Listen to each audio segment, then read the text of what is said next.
those up a little bit. Hello everyone, thank you all for coming today to celebrate the first day of summer with me. Welcome to IGDA Toronto's 2014 Rant and Rave Night. My name is Alex Hayter from the IGDA Toronto Steering Committee. Before we get started with tonight's event, I just want to go over a few announcements. First, we'd like to thank our generous sponsors and community partners that make events like this possible. A huge thanks then to OCAD University and of course Professor Benjamin Rivers for helping us to book this fantastic event space. Thanks also to our gold sponsor Yifak Toronto, our silver sponsors KPMG, George Brown College, and the City of Toronto, and our bronze sponsors Emmanuel Ebdemon, Massive Damage, Big Viking Games, and the Academy of the Impossible.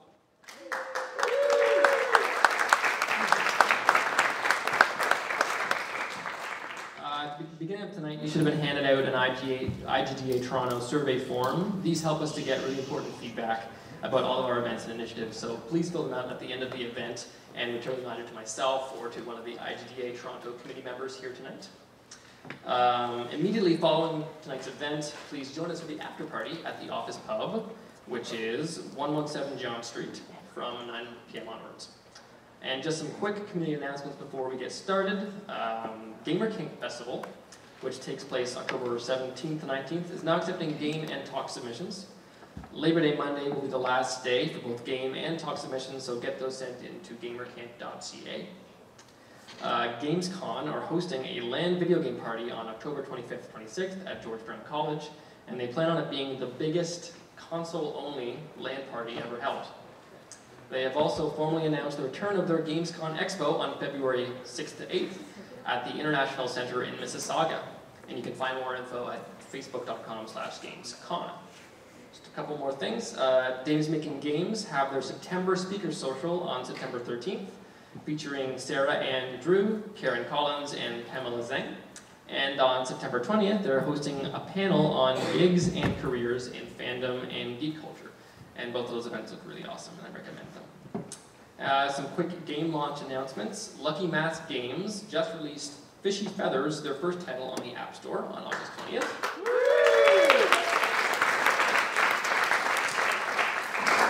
Drunk Cloud by Brendon Gardiner, who is ranting, or raving I should say, here tonight, was released on the iTunes Store on August 12th. And Retro Runner Princess Power released this summer on the App Store and Android Marketplace by Stratum Games. You can find it at retrorunners.com. Okay, I'm done. And now I'd like to introduce our host and MC for tonight's proceedings.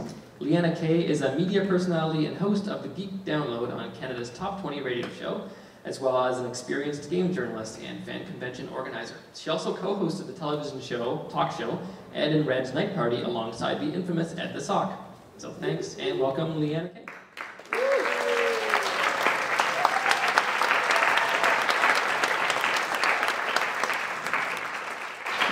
That was much louder applause than I was expecting. I'm sorry, I need a minute. Hi everybody! Thanks for showing up in brutal heat. I had this great plan to bring some thank you gifts tonight for people to participate, but they were essential oil heavy soaps and they are only heat safe to 25 degrees Celsius. So I'll have to bring them another night and give them out. I didn't want to hand people balls of mush. It's a great little place if anybody's in the Hamilton area. Krause Pottery and Soap Company, they've just opened up the store. So they're sort of like indie to soaps as we are to games. Is anybody here for the first time tonight an IGDA newbie? Yay! There are some people. All right, you guys will notice I don't hear well, I don't see well. So if you want to get my attention, you have to do this. You have to use your power poses. If we do this, I'm going to miss you. I get in a lot of trouble for this. People think I'm a bitch. It's not. I cannot see, I cannot hear. I smell really well. Which is really interesting because I work in geekdom. I can tell you the various brands of Confunk. And I actually prefer working with gamers as opposed to comic book people, because with comic book people, it's just BO. It's just haven't slept in 3 days. You know that adrenaline smell where the Red Bull is coming through your sweat glands? Gamers try. And this is a blessing and a curse, because every big gamer conference, like E3, PAX sort of thing I've been to, smells like, you know that smell when you leave a t-shirt in the washing machine for too long and then dry it without rewashing it? That's what every gamer conference I've ever been to smells like. People tell me it's the portable air conditioning units they put in for the events, but I don't know how they managed to make air conditioning smell like funky laundry. But you know, at least we're trying to. And I get it, man. If you're in a WoW raid and your wash goes off, you're not gonna stop. Your guild's depending on you. That's why I don't multiplayer game. I have 4 cats and a dog. I'm the worst multiplayer gamer on the planet. You know, I have a cat jump on me. I've had my cats like dump me off of Steam. I have a demon cat. He's named Binky. We've had 11 cats over the years. He's the one that almost went back.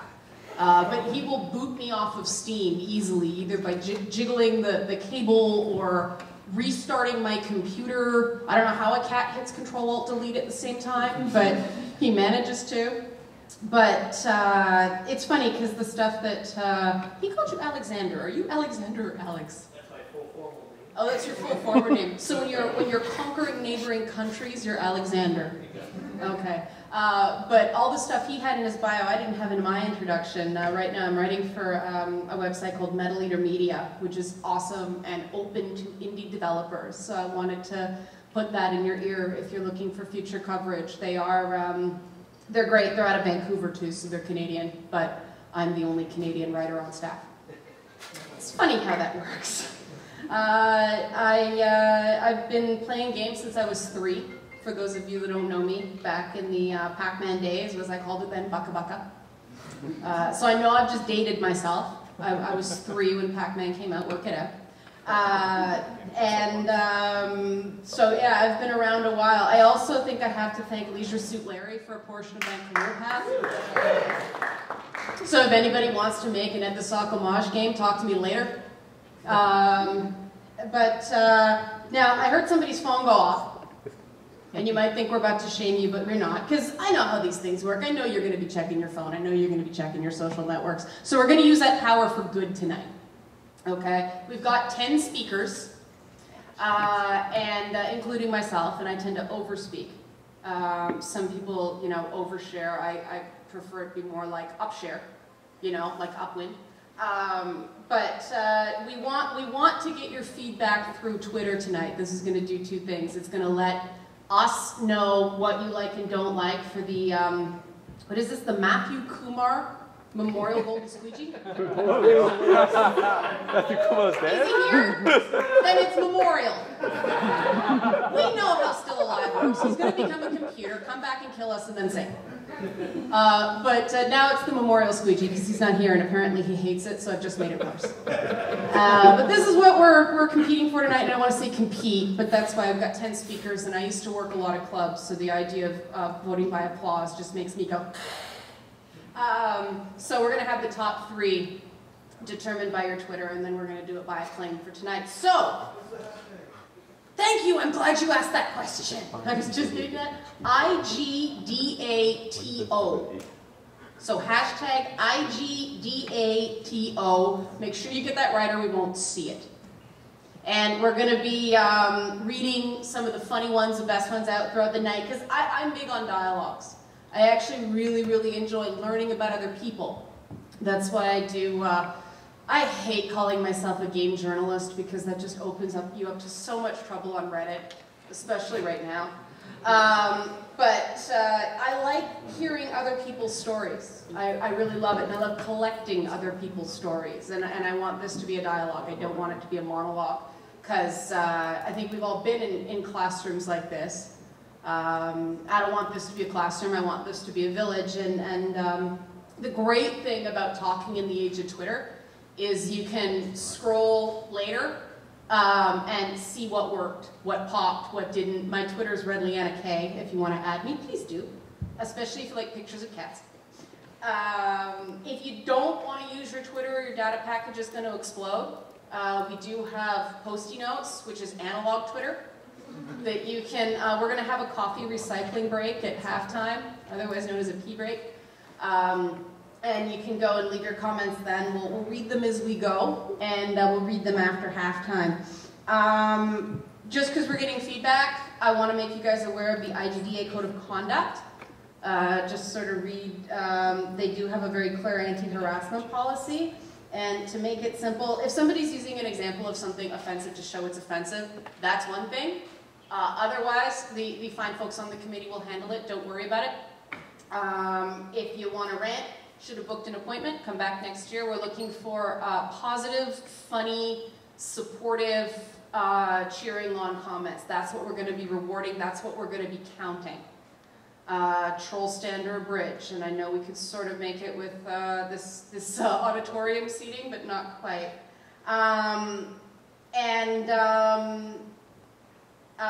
You know, keep in mind that people up here speaking tonight, there's a lot of introverts in gaming, so a lot of people up here are probably secretly shitting bricks, which would be great money if you could actually do that. It's really too bad that's just a metaphor. Nobody wants to go first, so I'm gonna talk really quickly to show you sort of what a rant can be. I get into a lot of trouble for being called a girl, for not liking the term girl gamer. Anybody else not like this term? Yeah, I don't like it. I'm just a gamer. I want my opinion to be equal, not special. I don't need games to be for me. I just would like elements of some games to stop feeling like they're against me. I'd like to be able to speak for myself and only myself, not as some sort of diplomat on the Citadel in Mass Effect where, you know, I sort of report to the council, I have an embassy, but I don't actually get a vote. I've been told quite loudly, though, that the girl gamer label is important because it allows some women to seek out like-minded girls, and that's super cool. I get it. I even tried it. Fortunately, it was a disaster. I got run out of one group because I liked but didn't love the Tomb Raider reboot. Yeah. I know, right? I got run out of another previously because I wouldn't agree that Fall from Grace was a better example of a woman in a video game than Anna in Planescape Torment. This will get you exiled in some groups. And that's the thing. There's no guarantee that I'll have anything in common with another woman who plays games, except that she's another woman who plays games. So I go through life with other women who play games, like I'm Derpy Hoobs on My Little Pony. Everybody know Derpy? I'm always trying to do what the other girls do, never quite getting it right. That's my life. So I like to put this whole thing in terms that are geek speak, because I'm a geek, that's what I do. I think the girl gamer term causes a memory leak in our brains. Hear me out. Girl gamer causes your brain to allocate resources in preparation for whatever you think girl gamer means, and that's usually something different than gamer alone. So, you know, if we're talking about this as like code, if gamer reads your brain's code, then talk about Destiny beta, quote Portal, which I did, or ask for gamer tag. Whatever your parameters for gamer are, if you have a different set of parameters for girl gamer, your brain has to assign a lot more resources to engage those assumptions, which are ultimately not helpful because they don't allow for individual differences among women. Do you assume a gamer plays Candy Crush Saga? What about a girl gamer? Most of the games that I like are on feminist frequency shit lists, so this is a very bad list for me, and that's not a political statement, it's just what I like. But we all make assumptions about what a girl gamer is, male and female. We all make assumptions, right? We do this because it should give us more information. The way Red Delicious, Granny Smith, and iPhone are all different types of apples. You know, we know this because we've encountered different types of apples and stored it in our memory banks. And we have certain assumptions about women who play video games based on likewise past experiences. So we've got all this memory allocated to how we deal with women in tech, usually based on something that got us told off at some point. Or perhaps it's fond memories of Angelina Jolie and hackers. Either way. Girl gamer isn't like a Granny Smith apple. It's more like a Macintosh apple, which still doesn't tell you if you're talking about food or a computer. You know, I might tell you that it's not Gwyneth Paltrow's kid, but that's really not helpful at this moment. Girl gamer might tell someone to watch their mouth a little more, but here's the thing about that. If you're changing your language because there's a woman in the round, or a person of color, or a gay person, your regular friends might also think you're an asshole. They might just not be telling you because it's not considered nice to ask people to stop doing things for reasons I can't explain. And it's also not considered masculine to be politically correct in this age where social justice warrior is an insult instead of a superhero. But if we're playing popular politics, we recognize that not all women have a problem with words like bitch and whore, for instance. I've heard more women use those words than men, usually to describe other women.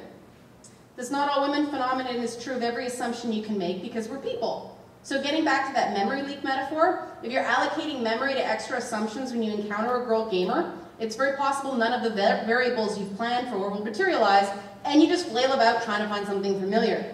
This uses more and more memory, and you get more and more frustrated until you finally run out of system resources and everything crashes. Which, you know, every single one of our individual assumptions-based social programming scripts has a giant memory leak, and I think this analogy might explain why discussions of girl gamers crash and burn too. And that's why I don't want my gender to influence my experience of playing video games. I don't want to bring my faulty meat space code into my escapist entertainment. I'm just a gamer, thanks. Make me a princess if you want, just don't put me in another castle.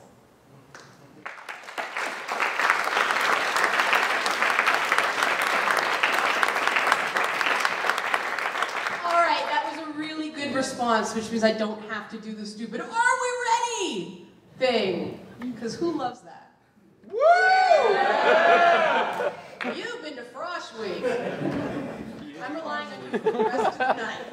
It's going to be Pavlovian conditioning. Every time things get a little bit awkward, I just want you to do that double. Woo!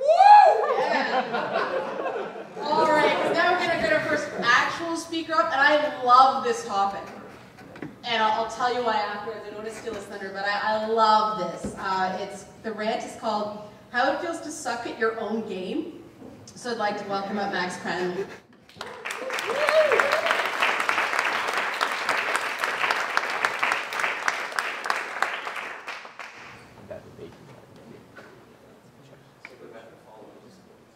It's like a wake. It's like birds. You have to work less. Okay. Hi. Hey, Max. Hi. Hey, Andy. Go, Andy, you got the time, right? Got you, buddy. I'm not particularly happy about talking to you about this matter.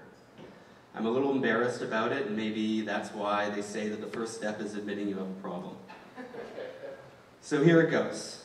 My name is Max, and I suck at my own game. I'm the co-owner of an indie dev studio called Toronto Games out of Toronto. We recently published our first game, Pull My Paw, which is getting some really nice public visibility, and I totally suck at it. The few downloads we've worked so hard to achieve is almost a curse, because as more Pull My Paw users come and play the game, it seems like way too many of them overtake my personal high score of 1,600 meters. That, plus the fact that my partners mock me relentlessly, has turned this little weakness into a major drama in my life. Don't think too badly of my partners, though. They aren't just laughing at me because of how badly I suck at Pull My Paw, but also because of the fact that I constantly brag about my 1,600 meter high score. And they know I'm living a lie. I guess it's time that I come clean about the truth behind the score. It was April of 2014, and I was making another fruitless attempt at reaching the leaderboard and Pull My Paw. At this point, we had a total of 120 downloads or so, and even with that limited competition, I was nowhere near the leaderboard. I had a habit of whining about how the game is too hard and that we were going to lose our handful of users to frustration and rage over the demoralizing difficulty of our game. And I was explaining my arguments again to the art director of Toronto Games.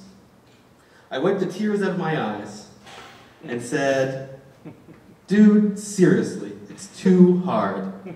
It must be harder on my iPad than it is on your iPhones. Something's totally broken with the iPad version." Carlos, the art director, snatched my iPad away from me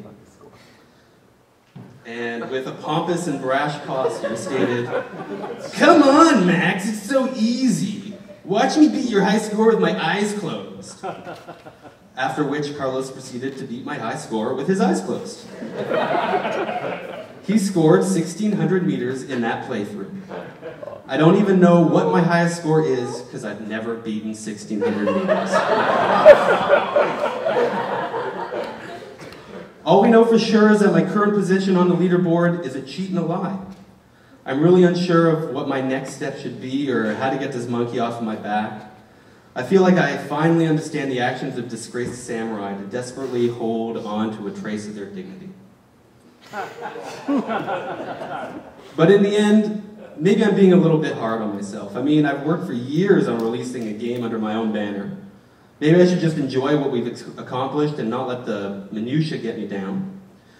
Maybe I should just look at the cup half full and take this opportunity to enjoy a bit of a shameless self-promotion.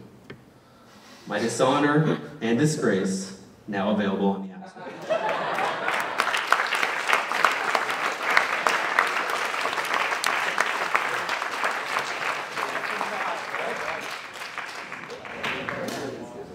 So, okay, Max, I'm really not good at casual games either. We're not supposed to call them casual games anymore, are we? Let's give another big round of applause for Max.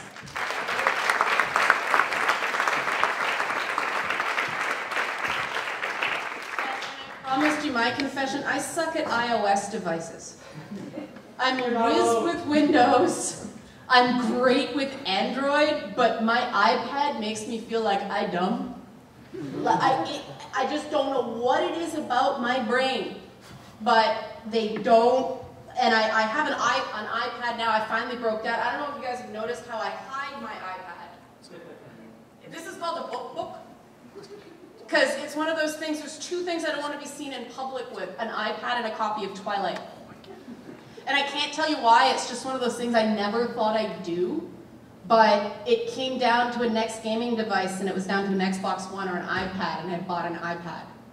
And I admit, it's because, well, you guys make games for iPad, not the Xbox One, and I wanted to be able to play your games and indie developers' games and all that stuff. So that's why I have an iPad. I'm still embarrassed about it.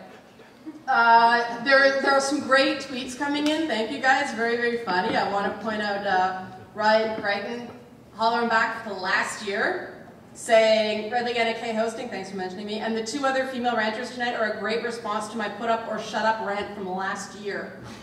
And I love seeing continuity like that, so that's awesome. I also don't know how Emily, a fan, got this picture of me, but she said I was pretending to fly before I was pretending to fly. I think that was a literal butterfly effect. Was that too nerdy? Nailed it. All right. Can I get a woo? Woo! Yeah! All right. Next speaker. I love this one too. And it's funny because I just saw an article today about Beyonce and Jay-Z getting crap for. Has anybody seen this? They're getting crap about how they're having their little girl's hair. They're not straightening their infant's hair, and it's causing a big brouhaha.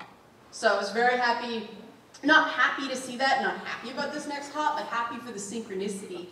I want to bring up Yifak. Did I say that right? Yifak? Yifak. Yifak. Okay, I'm sorry. I like giving people's names. Yifak Shaik.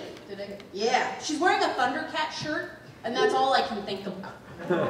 And she's going to talk. It's a rant, and it's called My Avatar Never Has Curly Hair, Avatars and Representation. So I'm going to practice your name. Go for it.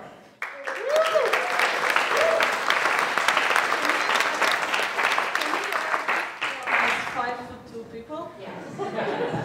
I am a short person. First of all, a slight apology. I was in New York and I was doing a presentation for this, and I was drawing curly hair World of Warcraft character, but I had internet issues, so I didn't get it in on time. So I started playing serious computer games about 7 years ago, where my friend gave me a copy of World of Warcraft. And I loved it, and I got really sucked into it to the point that I almost failed school.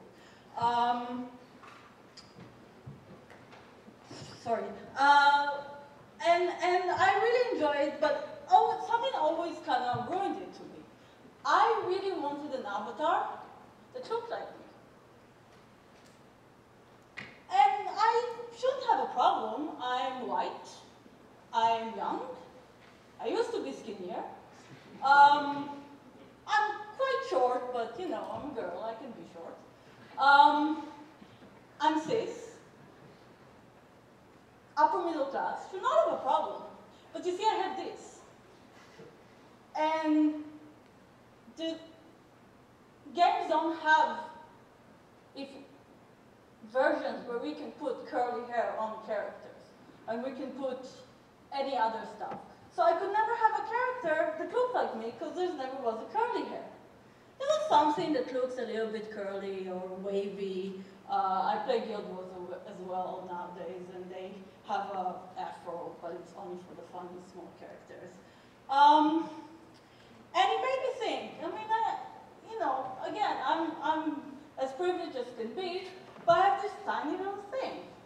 And games have this really great thing where we can create something and a character that is us, and we can create characters that are not us, and we can play something that's totally foreign to us, and we can have new experience, and we can create worlds, whether it's in MMOs or sandbox games or any of those stuff. There's a concept called the presentation of self. We can present something new, or we can present ourselves, but we can do something unique that doesn't allow us in any other media. Now, people will say, oh, there's no curly hair version because, you know, it's really hard to make curly hair in games graphically. You know, they bounce differently and stuff. Well, they don't. Not anymore. Graphics in games have improved enormously, and we shouldn't have that problem. The problem is us. Now, to really understand why there's no curly hair version to choose from avatars, it's to understand why curly hair is not considered an ideal in our society. And I'm talking about Western society. And curly hair as an image. Curly hair can be wild and beautiful, but it can also be childish and unprofessional. And depends on your skin color, it can also be dirty.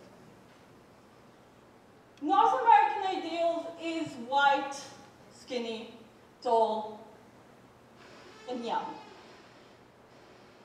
In some research that was done on gamers in, usually in Second Life, because researchers love Second Life.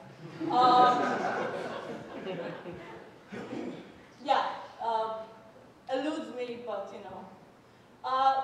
We tend to choose those ideals when we play a game. So we choose the blood elf, but only the female, because the men are too feminine. We choose the Durrani, but we choose the female because she's sexy and looks nothing like the male Durrani. We choose to have curly hair, an afro with the funny characters in Guild Wars. And Guild Wars is considerably more progressive than other MMOs. It's our fault we choose, and I have a blood elf warlock, so it's as much my fault as anyone else. And I can assure you, she has straight hair. Instead of taking this medium and saying, oh, let's go wild. Let's play as someone who has a disability. Totally different version of how you play the game. Totally different way of showing the world around you. Why not do that? Why stick to the ideals of our society? So, I guess it's a call for action. And it's not about curly hair. I mean, curly hair is just a simple example. Let's do something else. Let's play a bit of our imaging game. Let's play as someone who doesn't fit the ideal. Let's go and say, hey, if I play GTA, and I play as a black person in LA, and I lived in LA, and trust me, being a black person in LA is not fun. They were my neighbors, I could see. Let's play how we play GTA as a black person in LA, because that's a totally different experience. And I guess have avatars who have curly hair. Really, really. It's nice.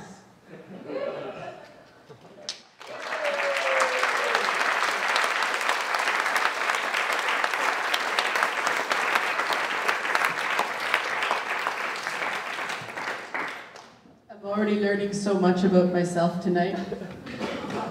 I make all my in-game avatars look like Nicki Minaj. I just got so tired of my characters that I tried to make look like me end up looking like with the character creation tools, like in any of the Elder Scrolls games, where you make this awesome cool cat person that you never see, because it's a first-person game by default. But after Mass Effect 3 made the default character kind of look like me with smaller boobs, I figured I didn't have to work anymore. And I didn't figure that anybody would think that was really me anyway, who didn't know me. So, Yifak? Yeah. Was that right? Did I get it right? Yifak? Is it the A? But she's right. I played Saints Row 4 through as a black woman, and wow, did it change the experience. Did you leave your cell phone here? No. Uh-oh. If anybody finds a cell phone, let her know. I get very worried. But that was awesome, and I was very excited. And we're going to move on to a rave now. At least I think it was a rave. Our next speaker listed their talk as mini talk about a relevant thing relevant to creators. And I love it when people don't follow the rules. We had two options, rant or rave. She took neither. So I'd like to welcome up, and I think she's in the back row, so we'll give her a little bit of time. Taylor, you ready? There she is, Taylor Bai-Woo, talking about being creative and feeling good.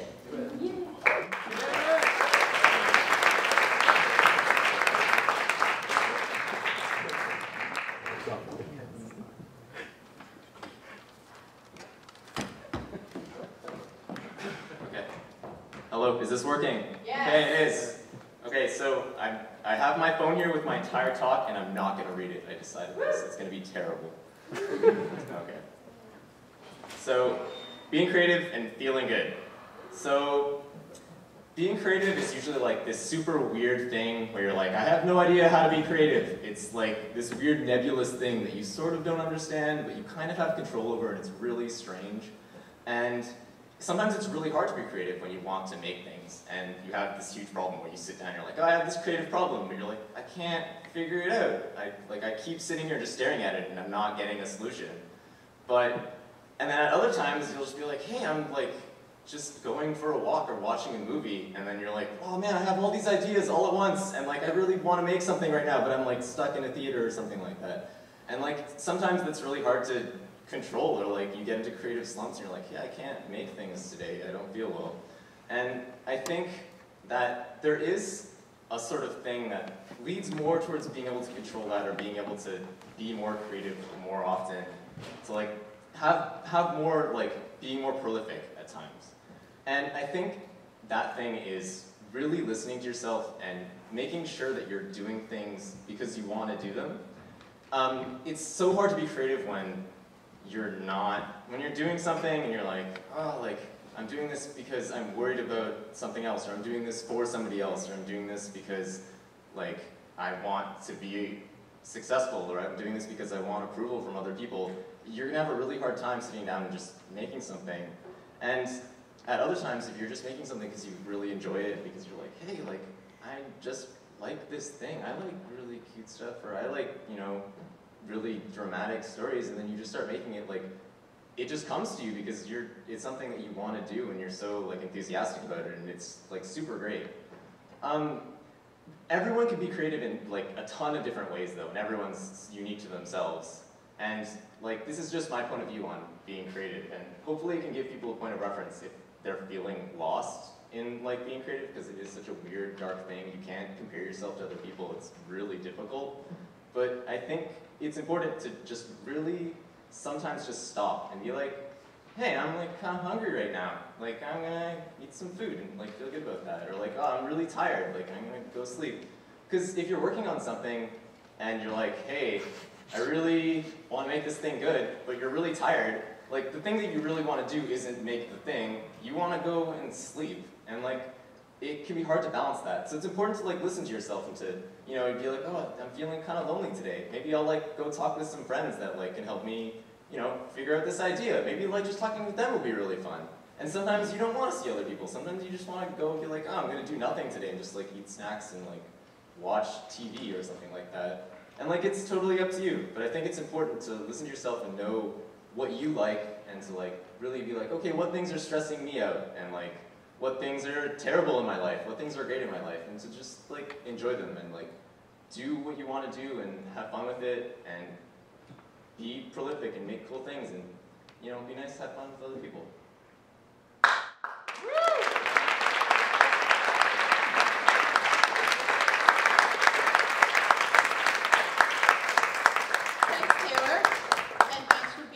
About me thinking Taylor was a girl's name. That is okay. This is why I like to meet people before I introduce them. So remember I said I don't see well or hear well? I can't see up there. The minute he got closer, I'm like, oh. It is okay. Yeah, I mean, that's one of the few girly things I do is karaoke shows. I love karaoke shows, so Taylor's automatically Taylor Swift in my mind. And so it's just like, I should know because Jonathan Taylor Thomas was like one of the big heartthrobs when I was growing up. Oh good, some people remember that. Yeah. So great tweets coming through, guys. I've been chuckling inappropriately at quite a few of them. I really like Yusuf as a person with an afro. I agree completely. I'm a warrior, damn it. Love that. And then Andy's tweet cracked me up, Andy Smith's tweet. I say we vote for that guy in the pink striped shirt. He's pretty much the best. Who is with me? Who's with me? Yes, we can. Ryan's been cracking them out all night. I don't want to read someone because I'm afraid they'll come out the wrong way when I snark. But they're very, very funny. Keep them coming, guys. It's great. Oh, my tablet decided to... See, I suck at iOS devices. Okay, we got two more before the pee break, and I just read Andy's tweet, so he's really going to have to bring it. This now, are you feeling up to the challenge? Only that. Only? I don't feel anything else anymore, but up to the challenge. Should we call an ambulance, Andy? No. It is, you're not having a stroke, it's dark in here. And everyone would watch me have a stroke if I did. Alright, Andy's gonna rock it with a rant called Be Cool, Bro.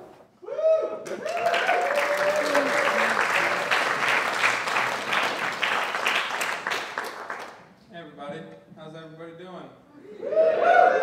Is everybody being cool? Yeah. Oh, cool. So one thing I really want to talk about for this kind of thing, it's a bit of a rant, it's a bit of a rave, it's a little bit of both. The title of my talk is Be Cool, Bro. And really what I want to get at with this whole thing is we gotta be cool, bros. Seriously. So I just start with my first statement, which is, in this industry, do we really need more straight, white men making video games? Yes. Do we need more African women making video games? Of course we do. Do we need more everybody making more video games? Yes, of course. Yes, we do. Because we're artists. And the way to create art is not to say, you know what? We really have had enough of this kind of art. We really just stop doing that. It's to do more. It's to add to it. You know, we need more voices, not fewer voices, in order to really get what everyone needs. So do we really need these things? Absolutely. So, you know, fucking be cool, bro. You know, if somebody wants to make a game, let them make a fucking game. My second point, which is something I'm going to bring up, is with the rest of you wonderful people, and that's infighting. That's group fighting with the people that are all sitting in this room right now. Right? We don't all agree on everything, clearly. Many of you know some of my opinions on things and don't necessarily think that that's correct. Be cool, bro. We can have different opinions, and that's completely okay. We don't need to worry about, like, freemium games that are made by the devil versus, art games that are made from your soul. No, you can like two things. Just, be cool, bro. We don't need to worry about, we got, indie guys being like, I'm struggling, I'm just trying to make my craft. You got these effing JOs across the street making this time for something or other. Just saying. No, it's cool. So be cool, bro. We got too much polarizing language that we use in this industry, and this is something I feel very strongly about with everyone in this room. If I say, hey, how many of you guys loved The Last of Us? Do a real show of hands. Who loved The Last of Us? It's a great movie. How many of you guys hated Alien Marine something or other? Anyone hate that game? No, you didn't hate that game. You didn't like it as much as you could have. Hate is so strong. You don't have to love or hate a game. You can come somewhere in the middle of it. When we speak on polarizing terms, it's like you don't get to like two things. You can't just be like, oh yeah, I thought Last of Us was pretty great, I guess, or whatever. It was cool, sure. I didn't hate it. I didn't love it. It's somewhere between. There's so many gray areas. So, be cool, bro. And I mean, so one of the things that really comes from all of this is we need to be cool with each other, first and foremost. I mean, I know there's a lot of fucking shitty-ass bullshit that happens on the internet, especially recently, with a bunch of people. A lot of people being really uncool to each other. And I'm not pointing fingers at anybody in particular or pointing fingers at anything in particular, but if internally we can't get behind everyone who's trying to do what we love, then how do we expect the whole fucking world to react if we're fighting amongst ourselves? We are the catalyst, and we are the instigators for what happens in the world, what happens in this industry. So fucking be cool, bro.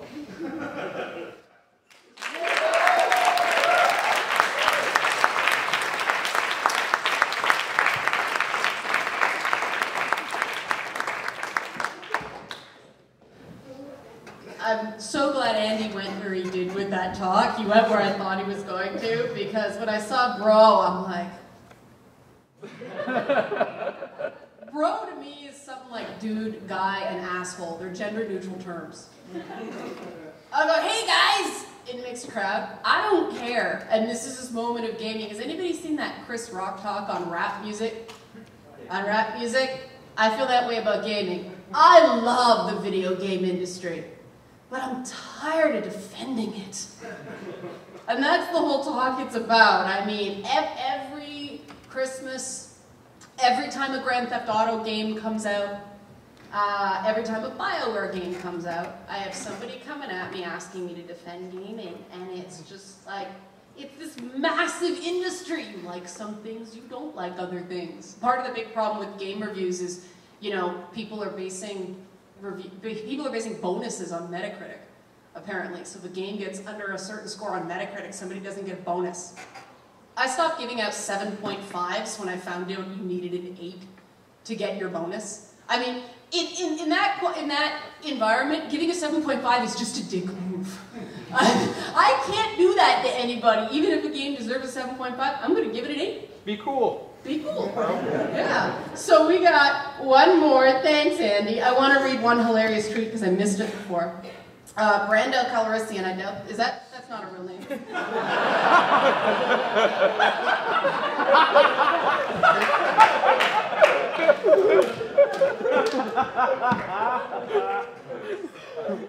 If that is your real name, be cool, bro, but... Completely guilty of spending hours on making my player character look like me. Usual reaction from friends, WTF is wrong with you? If we're not supposed to make it look like us, why are we allowed to do it? So, be a cool bro. And I'm going to bring up our last speaker before the coffee rental break. This is on web design inspired by game, a whole bunch of... okay, let's bring up Gabby.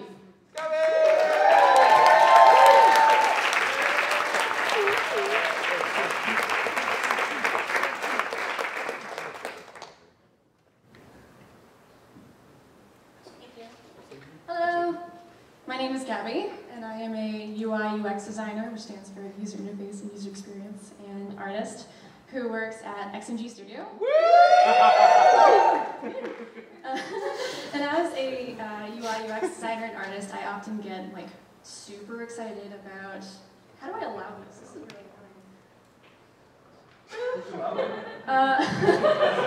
Nailed it. Sorry, I was like, oh, get out of here. That's terrible user experience. So as a UI UX designer, I often get super excited about graphic design stuff. And something that I wanted to rave to you guys about is a trend that I'm really excited about, which is web design that's inspired by games. And a good example of this, something that is like really, really popular right now, is parallax scrolling. So for those of you guys who don't know what parallax scrolling is the effect where background images move more slowly than foreground images do, giving the effect of like a more depth in the illusion of depth in 2D games. So in this example, which is Shovel Knight, the background, like blue-green trees, are moving a lot more slowly than the foreground castle and/or Shovel Knight. And this is a really cool thing that was invented and popularized in the late 80s with an arcade game called Moon Patrol. And this was like a really, really popular thing up until the point where 3D games became a thing. And parallax scrolling kind of stopped being a thing because in 3D games, you don't really need to fake depth because you have actual depth, right? And so what's really fascinating, though, while I'm talking to you guys today about this, is that recently, over the last like 3 or 4 years, we've started seeing parallax scrolling again, this time in web design. And two really, really big examples of, like, you've been seeing them probably a lot in like blog themes, etc. But two like really notable examples are Twitter, and this is Twitter's new like timeline banner, whatever Twitter calls it, something banner. So as you see, this is kind of a crappy example. Shameless self-promotion time. Where that's me. The top banner is the background in this case, and anything in the top bar and/or the foreground, which is all the white boxes in the profile picture, are the foreground. So as you scroll, and it's kind of hard to tell with this one, as you scroll, the background kind of shifts at a different angle, creating the illusion of depth. Another notable example is Tumblr, and this is another shameless promotion time. This is a game that we're working on at XMG right now, and this is a Tumblr dev lobby made for it. And this is just like the default Tumblr layout that you can get, and it has parallax scrolling. So as you see, as it scrolls down, the background image kind of shifts, which is pretty cool. And what's so fascinating about this is the fact that something that was like popularized in games like decades ago is now becoming popular in web design. And it's really cool to see that these mediums are influencing each other like this. And so what's even more fascinating now is it's becoming cyclical, where this game design thing that inspired web design is now inspiring games again, where now we're seeing parallax scrolling in games. And some recent examples would be Shovel Knight. We also have Destiny. Has a lot of parallax scrolling in the map view. Another example is Hohokum. And yeah, it's just pretty cool that these two different mediums completely are inspiring each other, and it's really awesome because now as game developers, as UI and UX designers, as artists, we can start looking to we should be looking to web design for just to be aware of the trends that are happening in web design and be influenced and or inspired by them. And so there's a ton of other examples I can think of, but I won't rave/rant to you about them now because I only have 5 minutes. So if this is something that you guys want to talk about with me, please come find me. I super love graphic design things and or parallax scrolling. So yeah, and that's it.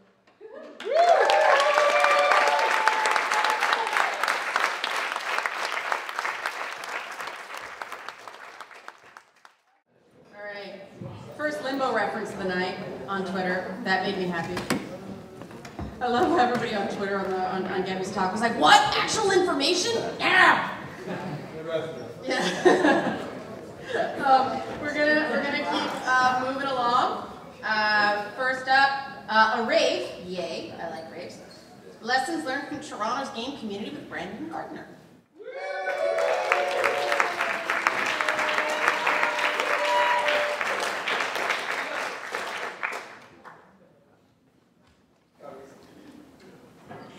Hi, I'm Brendon, otherwise known as Brando Calrissian. You may know my wife, May Solo. Yeah, so this is the worst time to get dry mouth ever. So I started writing a talk about things that I've learned from the Toronto game community. I am going to do that, but with everything that's happened in the last several weeks, specifically the last week, it's kind of evolved into kind of a kudos to you guys. Just everything that's awesome with the Toronto game community and why I love it and why you should love it too. My story starts, I started at George Brown College in 2009, first iteration of their game development program. When I was at George Brown College, I went to a game design competition called the Vortex competition. I don't think they do it anymore. He knows exactly where I'm going with this. It was sponsored in part by Ubisoft, and it was partially being judged by Yanis Mallet. And that excited me because I'm this, this guy with his head in the clouds, and I got this opportunity to really show him what I got and show him that I can make it into the industry. And I got a chance to speak with Ryan Creighton. Yeah, Ryan Creighton! Woo! Yeah! Hey, he's an okay guy. But over the course of the weekend, I was talking to him quite a bit, and one of the things that he asked me was what I was hoping to get out of the competition.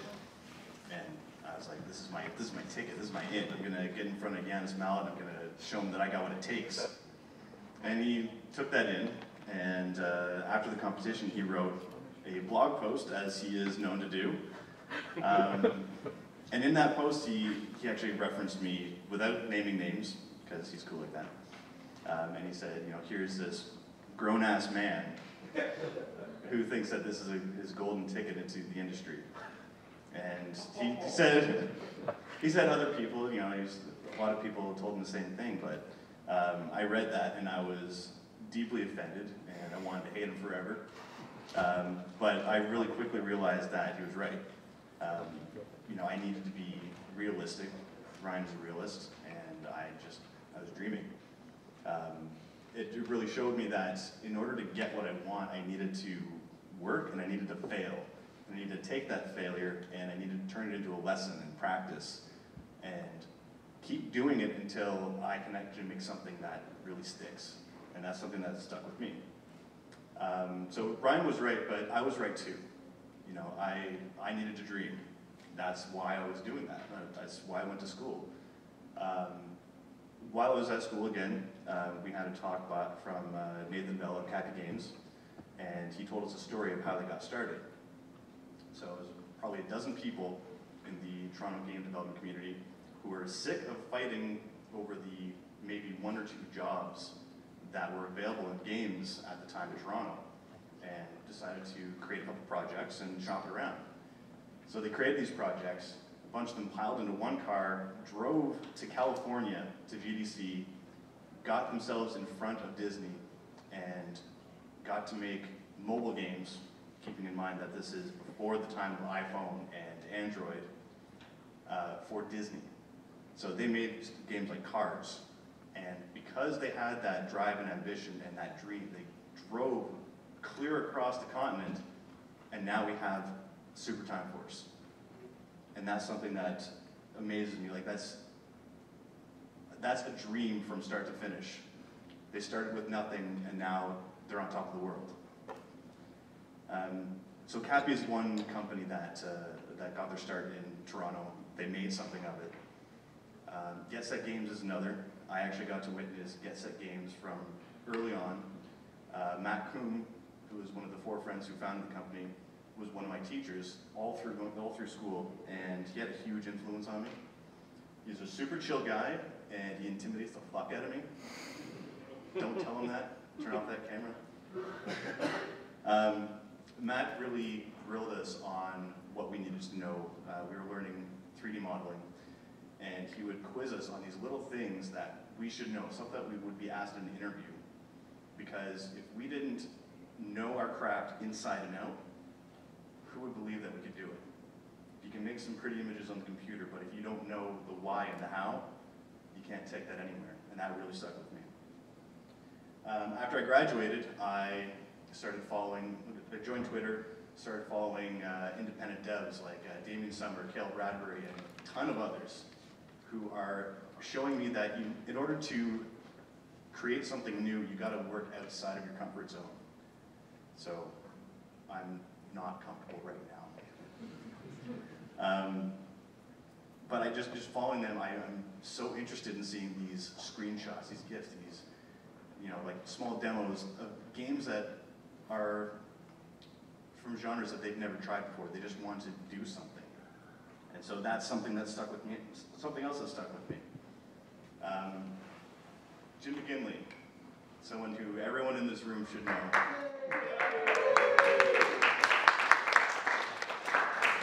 One of the founders of Toe Jam. Who's been to Toe Jam? That's what I thought. What's Toe Jam? What I love about Jim is his hair. No, what I actually love about Jim is he is probably one of the most enthusiastic people I've ever met. He's hard on games, but he loves them so much. And he's constantly creating because that's what he loves, and that's what I took from that. Just do what you love, and you'll never work a day in your life. Now, these are all personal things that I've taken from the Toronto game community. Everyone in this room should have their own. We have so much in this community. Like we have, individual devs like Christine Love and Benjamin Rivers who are creating these interactive narratives. We have small companies like Sourdough Games and Rocket 5 Studios who are making games with the same heart as any big studio out there. We have mid-level studios like XMG, Get Set Games, Drinkbox Studios, Big Viking Games, and they're taking their successes and they are putting it back into the community, and they're just promoting and helping us all because they love it. We have AAA studio Ubisoft, who's making a name for Toronto on the global AAA market. We have safe spaces like Bento Miso, who are creating a safe space for everyone. Not only that, but allies who can help us when we need it. We have initiatives like Dames Making Games, which has been mentioned here before, which is creating more diversity in this community than we've ever seen before. So I want everyone here to just take that in. I want you to love the city, love this community. I want you to take that, your favorite thing about this community, put it on that IGDA TO hashtag, put it on the surveys that you have under your chairs, and take that idea and tell someone why you love this community. And I want to thank you for all being a part of it. Thank you.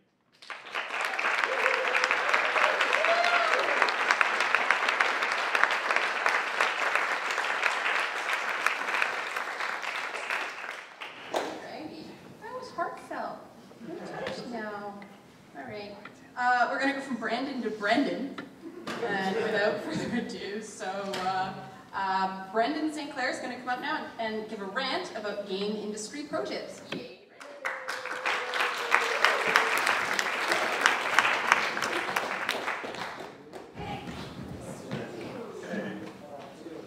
Hello, I'm Brendon Sinclair. I am a news editor at gamesindustry.biz, and it's not so much a rant, but it's do's and don'ts. It started as a rant, and then I actually managed to turn it somewhat productive, I hope. We'll find out here. So last year I was at the Rant and Rave Night, and I think I came in second for the Golden Squeegee, based primarily on this picture, a very cute puppy. And I swore to myself, that's not going to happen again this year. So I did what any sane person would do in that situation. I went out and I got myself a puppy. And I've crammed a whole lot of pictures into this one. So my adorable pet Kaya here is going to help walk us through some do's and don'ts when you're trying to get press for your indie game. Do understand the basic tenets of journalism. What is newsworthiness? Timing's the big one. Did you just announce something? Did your game just release? Did you just get funding for your studio? Anything that just happened or is just about to happen is a huge help when it comes to the writer actually hanging a story off of your game. Significance. This can be historical impact or practical impact. Historical, having like the first open world RPG on Wii U. Maybe that's something. Practical impact. A blackout in New York for 4 hours matters a whole lot more and carries a lot more weight and newsworthiness than a blackout in West Texas for 4 days. Proximity.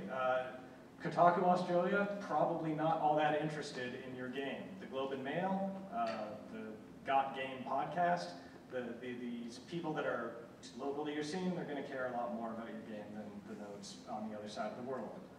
Novelty. How weird is your game? If you have a game like Octodad, which is great, I love it, but it didn't need to be great for it to get all the press that it got. If you just have a premise that stands out that much, you can use that to get a whole lot of press. Prominence. This one is kind of tricky. The best example I can think of is when John Blow tweeted that everyone should be playing and writing about Starseed Pilgrim. That's what made it first bubble up on my radar, and then I started to see it all through my Twitter feed and all the sites that I visit. So a little bit of rub from a well-known personality can go a long way. And then human interest. So this quote is from Dean Waring, whose first game, Huntsman the Orphanage, was a non-violent horror game.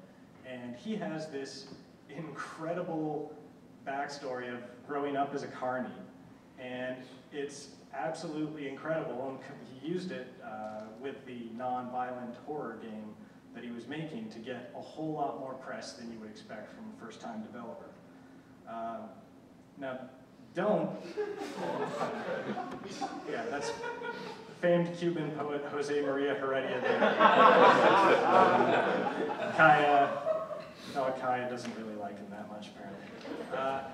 Don't despair just because you didn't grow up as a carny and watch your mom shoot your dad. Your own personal story or your game story may still have a really interesting aspect to it. One of the best things that I've done in my journalism career, actually, and I didn't do this intentionally, was I spent a couple of years listening to This American Life, the radio show podcast. And I can't tell you how many weeks I heard what the topic was going to be and thought, oh my God, that's going to be so incredibly dull and boring. And then I'd listen to it and I would find it absolutely captivating. And it really taught me how if you look at something that seems boring on the surface from the right angle or the right approach, it really just makes it come alive. For your game and your own personal life story, it could be that you're just too close to the subject matter. So it might help to get some outside input on that. Now what you should do, target your outreach. When you email someone trying to get them to write about your game, show them in the email that you know who they are, what they care about, and why it's appropriate for their specific outlet. I get so many emails about social casino apps and asking me to review them, and my website doesn't even do reviews. So I see that and it's instantly just makes me mad at them for wasting my time. A good way to get to know the writers, follow them on Twitter. They spout off about everything. It won't take that long before you start to realize which writers are associated with which kinds of games, which genres, which causes that you might be able to hook your game up to. And then finally, LinkedIn. If you connect with people on LinkedIn, you get their email address that they put on their profile. And a direct email contact goes a lot further than like a news or a tips alias. Now, a lot of stuff here is sort of like basic maintenance, like brushing your teeth. It's not sexy or entertaining, but it's something that you should be doing anyways. And a big part of that is making it easy for me to cover your games. Like, be out there, have a website, have a Twitter account. On your website, make sure there's a statement specifically giving YouTubers permission to use your game and the audio for Let's Plays to avoid any kind of hassles with DMCA takedowns. And for traditional press like me, use Lambier's Press Kit. It's an awesome template that just kind of checks the boxes for absolutely everything that the standard press is going to need or want as far as the facts behind your game. Another do, make it stupidly easy for me to cover your game. Sometimes so that I don't even have to do it. Consider writing guest editorials for websites. Websites now, they're just content farms. They have an unending need for new content, and they really like having content for free from experts that they would like to interview anyways. And that's a good way to get your story out there in front of people in your own words. If you're not a great writer, maybe pitch a story angle. There were a couple of studios from the Montreal Incubator Execution Labs that emailed me last month saying, hey, we both released these free-to-play games. They kind of tanked. We re-released them as premium games, and they did a lot better. Do you think that would be interesting for a story?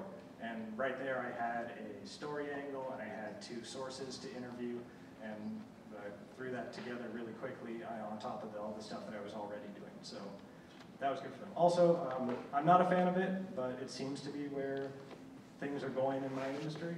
Sponsored content, basically you're paying money for an ad that looks like editorial but has a little like sponsored content tag on it. I greatly dislike that, but it is out there and something to consider. Don't be too ticked off if you get a story and it doesn't really go anywhere. Some of my favorite stories that I've written didn't get traction online and they just kind of got put out there and died. That happens. But the important thing is don't get discouraged, because everything that you put out there, every piece of coverage it's almost like a lottery ticket, where the more you do, the better the chances that one of them will.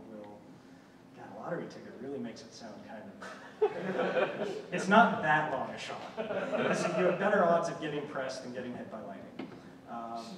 But the important thing is, if you keep up this and you get a few pieces circulate around your thing, eventually, one of them will go viral, one of them will get traction, and then you'll have finally accomplished your goal, and you'll wind up on the front page of cuteoverload.com. That's my talk. Thank you all.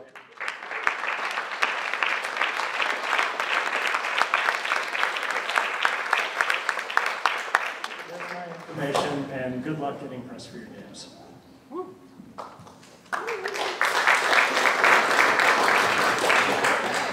Really good advice. Good job. The only thing I'd add is give us enough time to review your game or turn your article around. It's amazing how many people are like, I have a game coming out in 48 hours. Want to cover it? It's like, well, no. Because most article type coverage, especially video coverage, the YouTube views tank once the game is out. So if you want any sort of coverage, get it out like a month in advance, because that's when the bulk of the traffic is. We're going to move right along, because I don't want to talk. I want to let other people talk. Where'd Matthew get to? There he is, okay. We're going to bring Matthew up. It's a rave about the Long Winter Arcade.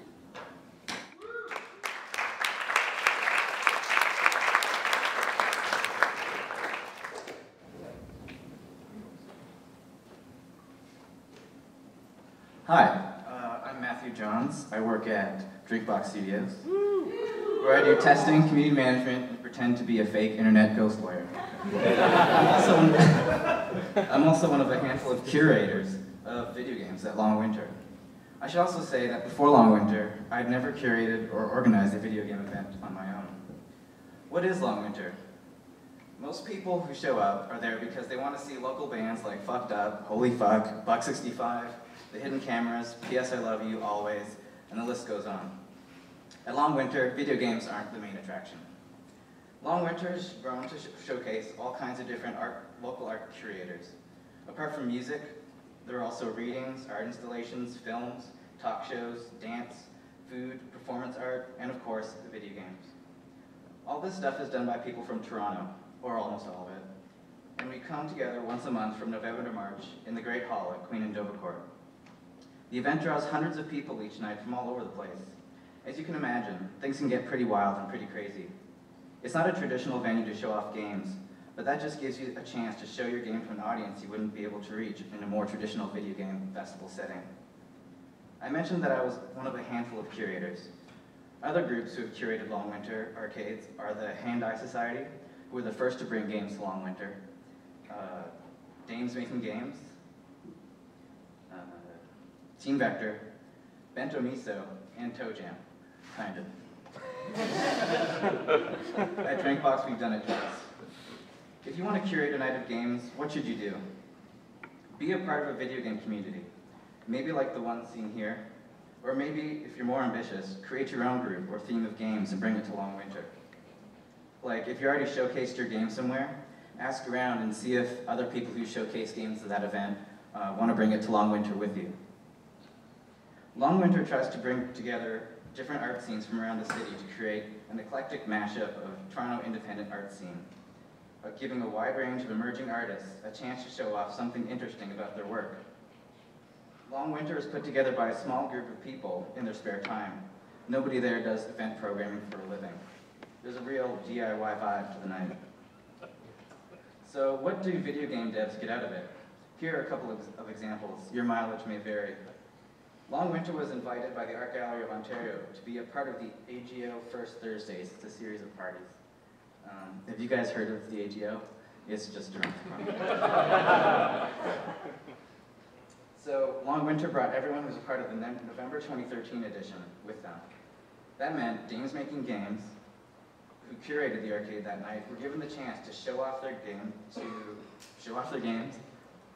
at one of the largest art galleries in North America. It wasn't the fanciest video game night that has ever been at the AGO, but DMG did get a lot of positive press for their games and for their organization. When Pop Sandbox showed Pipe Trouble back in February 2013, Vice Magazine's music blog Noisy did a brief interview with Alex Jansen, where he talked about their game and what it was like to show a game at Long Winter. More generally, Long Winter has attracted a lot of coverage from Now Magazine, Exclaim, BlogTO, Pitchfork, and even the Rolling Stone. Those guys are mainly there for the music, but who knows, if you leave a good enough impression, they might get interested in your game and put you in touch with someone. At the very least, you'll get to meet a lot of interesting people, people who are closely connected to the Toronto art scene, and maybe even make a little bit of cash too. Long Winter gets funding from the Toronto Arts Council, so you might want to ask about that. I think that's too much cash. How do you get Long Winter organizers interested in your game at Long Winter? First, it helps if you have an interesting game. I remember Josh Zucker, the Guitars for Fucked Up, thought Mountain Your Friends was hilarious. Yeah. Second, and this is what sets Long Winter apart from more traditional game fests, you should put a lot of thought into presentation. We usually show games on projectors against a wall. Fairly standard, but nothing too special in itself.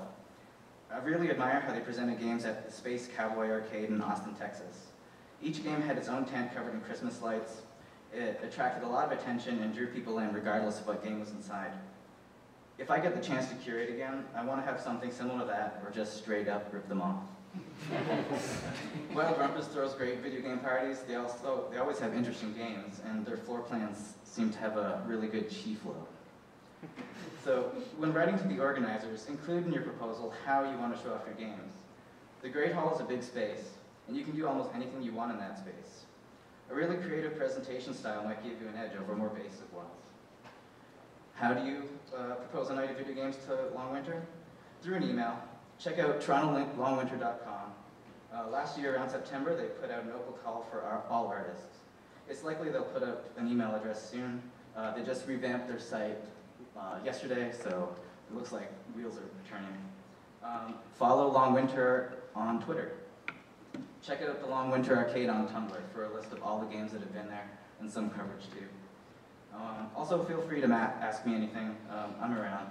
I'm at Drinkbox. I often retweet myself.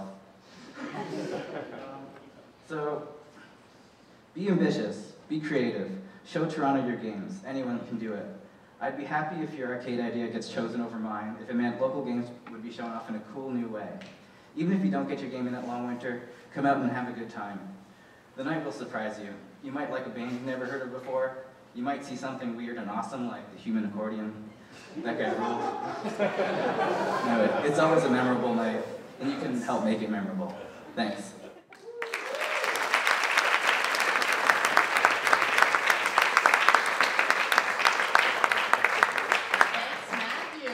Moving right along, we're going to bring up Owen Larson with a rant. Social gaming really does have nothing to do with Facebook.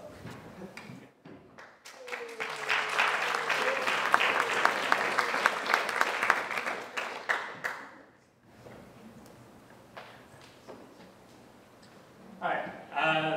So if anyone's wondering, that's my actual name. It's not Larson. Otherwise, I'm going to be talking. There we go. I'm going to be talking about social gaming and sort of what I've learned about it in the last few years and something I've been thinking a lot about.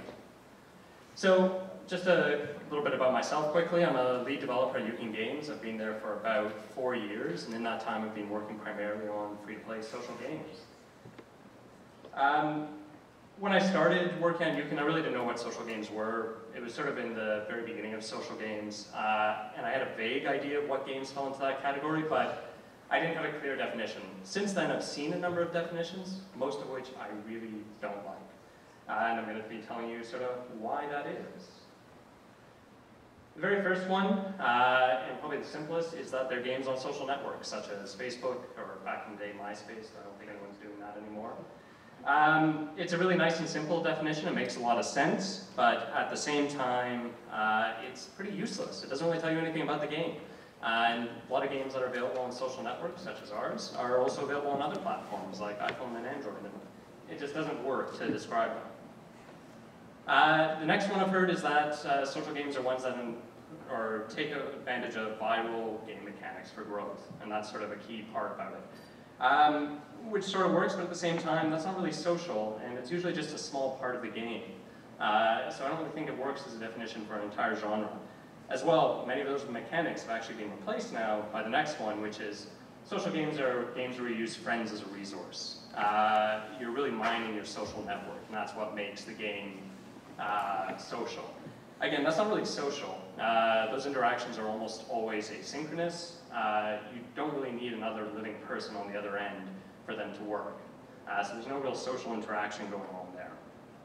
Then, a few years ago at Gamer Camp, I saw talk called Social Gaming Has Nothing to Do with Facebook by some guy named Benjamin Rivers, who may not be here, and from which I stole 80% of the title from my talk. He had another definition for social games that I actually really liked at the time, and he started off his talk with a really clear example of what he saw as sort of the most social gaming experience, which was the family game night, or just sort of any gaming night, sitting around a table with other people, friends or family, gaming, chatting. And that made a lot of sense. And then he moved from there to progressively less social examples, sort of with each one. So after this was playing on a console with someone else, same screen, 2 different controllers. Then on to LAN parties where you're playing multiple consoles, but in the same space, multiple computers in the same space. And then finally, sort of bottom of the list was online games, and really the right bottom was what we traditionally think of as social games. And really what you sort of ended up with was something like this, whereas the physical distance between the players grows, the level of social interaction in the game diminishes. And that seemed to make a lot of sense. He's a really good presenter, it's a great talk, but it really upset some people in the room who'd made lasting social connections with people, made lifelong friends from playing online games, and they didn't like the idea that those weren't real social interactions. And I, after sort of thinking about that more and thinking about our games, I decided I actually sort of disagree with Benjamin's sort of, like his thesis. It's not really about the proximity, it's about the communication that happens. And what really makes a game social is the communication. That communication is a lot easier if you're sitting face to face with someone. You've got multiple mediums going on, you're talking, you're looking at their facial expression. Sorry. But it is still possible without that. You don't require that proximity. And what that sort of leads for social games is they're games where the gameplay facilitates that communication. That's really what makes it social. If you're sitting around a table with people, the setup of that game facilitates you talking to them. If you're playing an online game, that's a lot harder to do. For our games, what that sort of leads us to is something like this, where we've got all these different features that go into making the game social. And really, I think that's why our games have had the success they've had. And it's worked out really well for us. We've built strong communities within these games because we've got multiple ways for players to communicate. It's not just the sort of standard ones like integrated forums or user walls.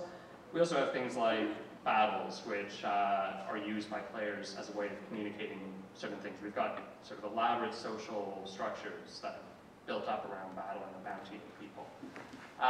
And we've really got a social network that's sort of sprung up within these games. We've built a game that's also a social network.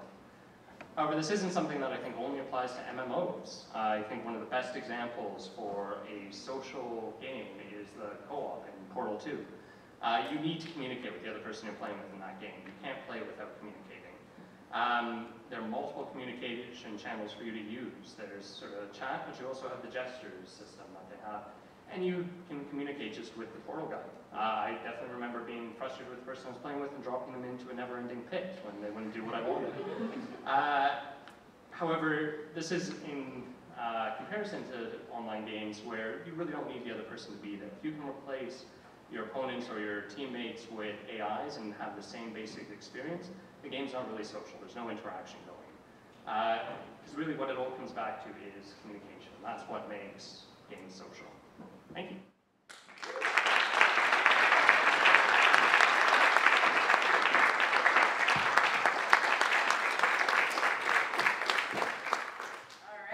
Last talk of the night, guys, and then we announce the winner.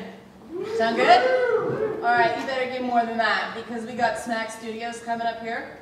Smack Studios is gonna present to you a crowdfunding campaign on track to be Game of the Year.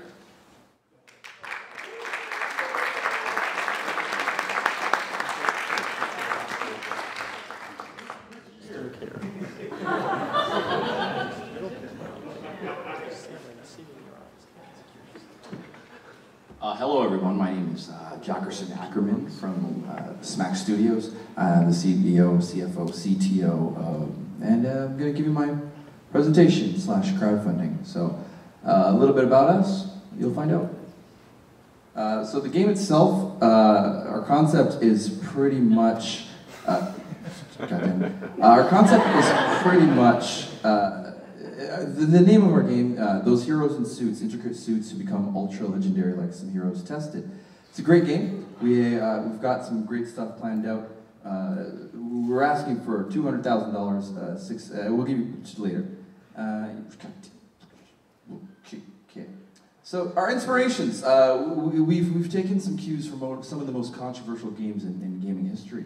Controversial in good or bad. Regardless, we've taken some great things. For example, Superman 64, great combat, top of the notch. We have Vampire Reign, some of the greatest shooting and gunplay ever made in a game, ever. Magic the Gathering 2014, Duels of the Planeswalkers coming soon. iOS game, actually, still good. And The Last of Us. It's a great game, and we're hopefully to have some good stuff. So, a little bit about our game. It's a 2D side-scrolling card-based JRPG with stealth elements and we're really trying to push the boundaries in terms of gameplay. Give us money. Here's what you get for supporting our campaign. We're looking forward to having some customer feedback constantly. So please tweet Smack Studios. It's not a real Twitter. So please, yeah, it's not real. So here's what you get. $15 gets you, $20 gets you the game.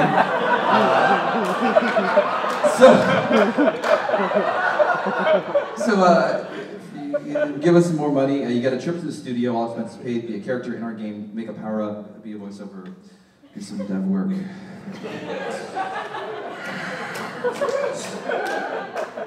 So the endorsements. This is the most influential minds in gaming have playtested those heroes in suits, intricate suits to become ultra legendary, like heroes tested, and have some words to say. So I'm gonna give you some customer. So I need some feedback right now. I have a quote on the screen. Who said this? You guys, this is common knowledge. He's been lauding our game for years. I mean, this is a testing. We got him as a tester. Kojima. So we have Hideo Kojima played our game. He's in. I love it. The master himself, Given Newell. He's our Lord and Savior. Those heroes and suits become ultra legendary, like Zamir's Test is the greatest game of all time. Who said it? I have no. You. You said it. Please give us all of your money. Subscribe. So here's our funding breakdown. We've got $140,000 for extras.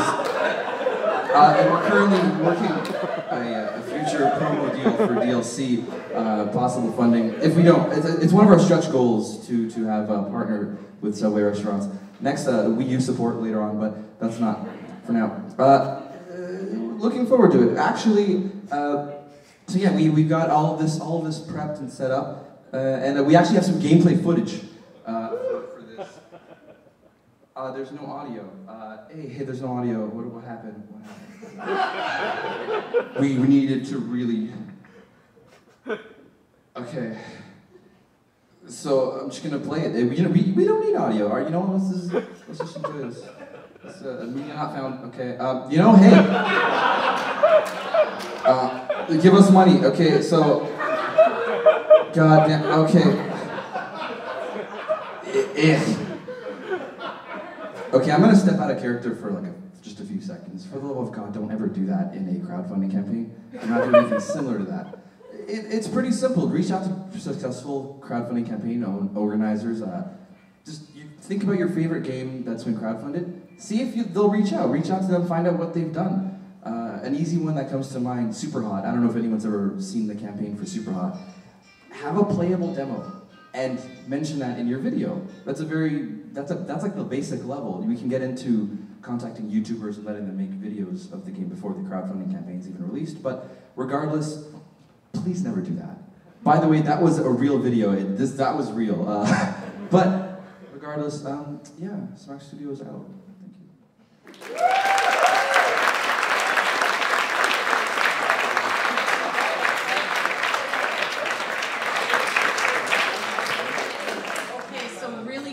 We're going to vote on the top 3 of the night for a little golden squeegee. Could I get Andy, Brandon, Gardiner, and Yusuf back up? These are our top 3 for tonight. So real quick, center of the room. Just center of the room. These are your potential winners, and we're going to go by applause. We'll just go in order of appearance. Ladies and gentlemen, the cast of Grand Theft Auto 5.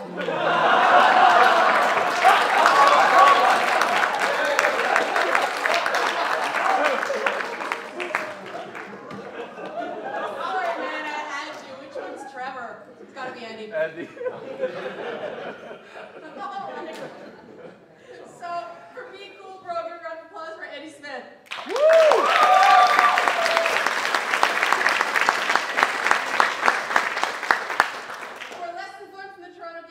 Brandon Gardiner.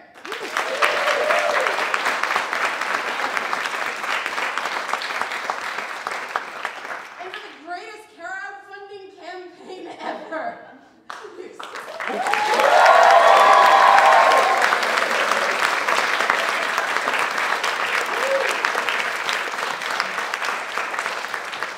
And this is the part that didn't happen in Grand Theft Auto 5. Our winner is Yusuf.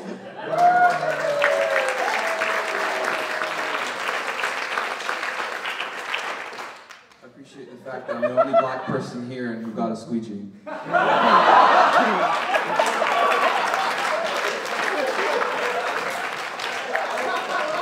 gonna wipe away my tears.